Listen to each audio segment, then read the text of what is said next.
Bloomberg columnist and author Michael Lewis wrote a book about how the Oakland Athletics exploited inefficiencies in the players' market. His book has now been made into the movie Moneyball. Take a look. There are rich teams and there are poor teams. Then there's 50 feet of crap. And then there's us. The movie is based on Michael Lewis's book about Billy Beane, general manager of the Oakland Athletics.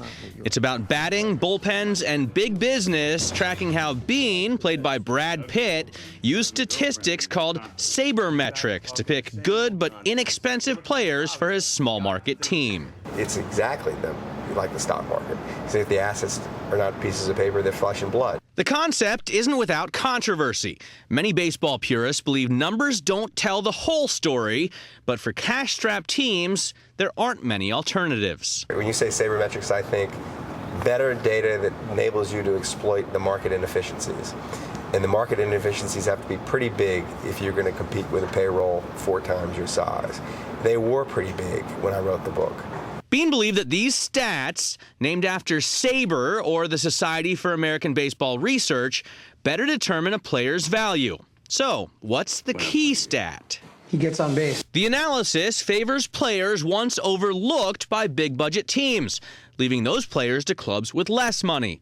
Beane used this strategy, despite often huge resistance, to put the A's in playoff contention for several years, not to mention a 20-game winning streak in 2002. A record for the American League. At the time, their player budget was $41 million. The Yankees had a budget of $125 million, which made big market teams take notice.